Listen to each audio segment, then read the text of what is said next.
Year 1806 was a significant year in the history of banking in India. It was this year that the journey of State Bank of India began with the Bank of Calcutta, the first modern bank to be set up in the Indian subcontinent for European businesses. This bank was followed by the Bank of Bombay in 1840 and the Bank of Madras in 1843 for the other two presidencies. In 1921, the three presidency banks were merged to become the Imperial Bank of India, a bank synonymous with lofty banking traditions and high standards of integrity, serving some of the most illustrious Indians and the common man with unwavering integrity, passion and dedication.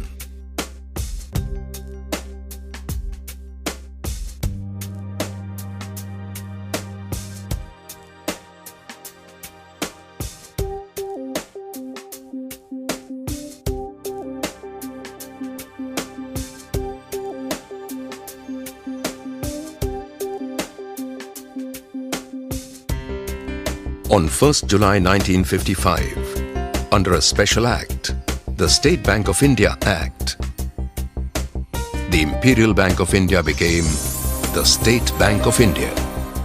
What used to be a purely commercial enterprise rededicated itself to being a national bank. To ensure that the bank moved in the right direction, Prime Minister Jawaharlal Nehru took the initiative of selecting the first central board and appointed a former finance minister, Dr. John Mathai, as the first chairman. On 1st October 1959, with the passing of the Subsidiary Banks Act, State Bank of Hyderabad became the first subsidiary of SBI, followed by the takeover of major state-associated banks as its subsidiaries.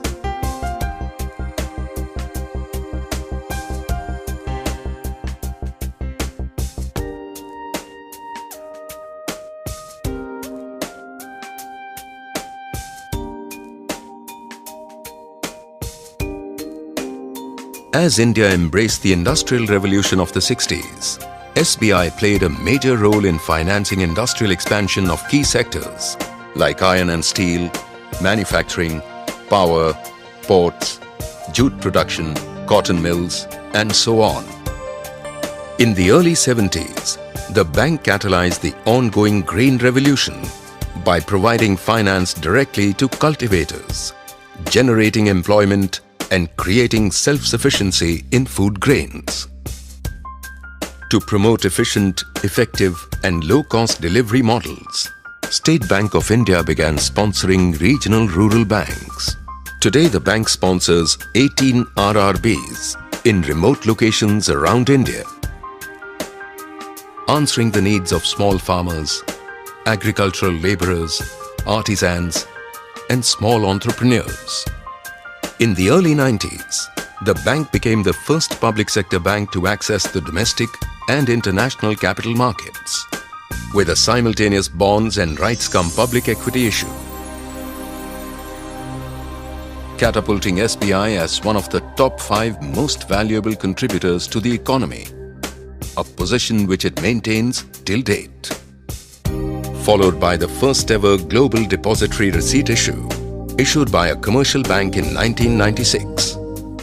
By the year 2008, one of the world's largest co-banking solutions had been successfully implemented, linking up even far-flung places that were accessible only by foot or boat.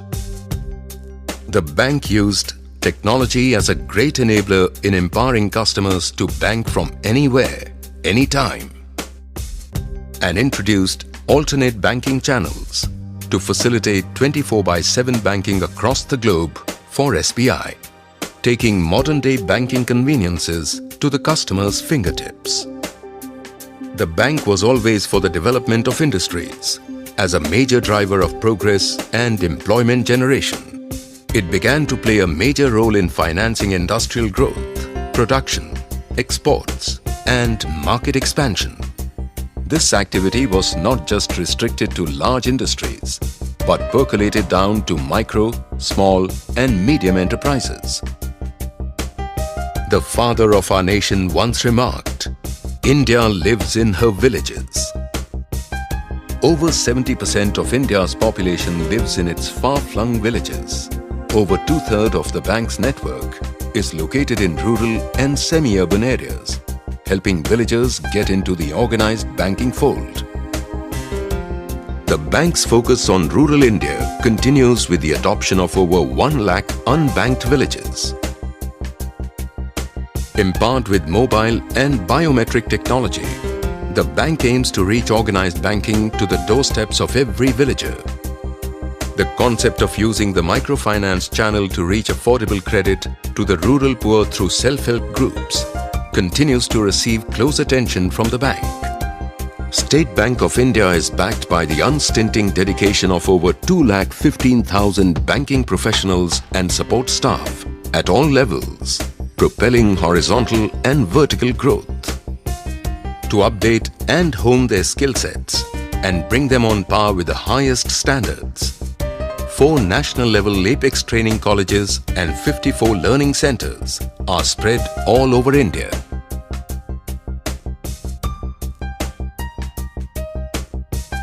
Over the years, 14 circles in India were carved out. The local head offices located in different state capitals throughout the country ensure administrative convenience as well as cater to regional aspirations.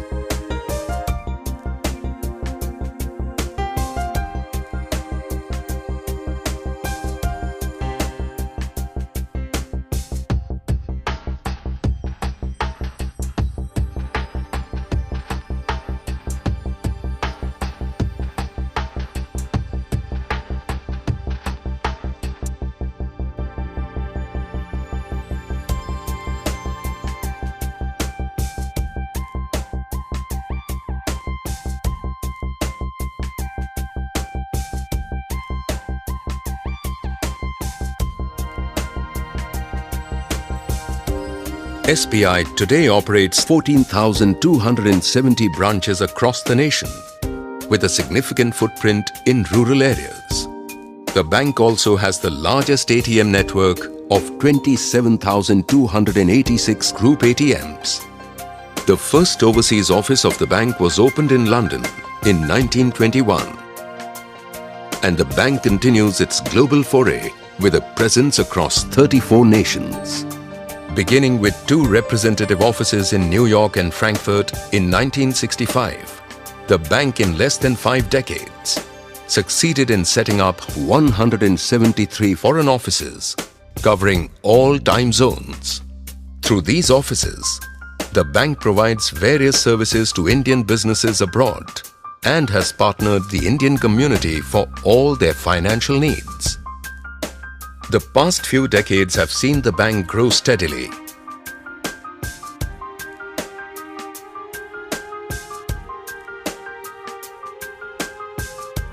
Currently, SBI is the single largest retail lender in India, providing affordable credit to the common man. The bank has been the largest provider of home loans, supporting over 20 lakh families to have their own home. State Bank of India has always been conscious of its responsibilities to the society. Under the banner of community service banking, the bank regularly touches various economic, environmental and welfare activities, focusing on social upliftment. In yet another pioneering move, SBI adopted the green banking policy to reduce carbon footprints by adopting low carbon emission practices. Inheritors of a glorious past,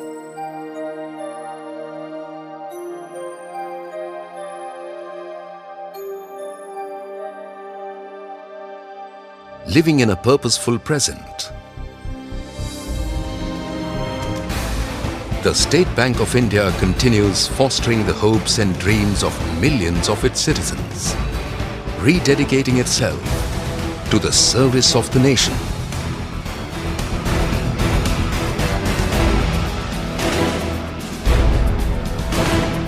As the banker to every Indian.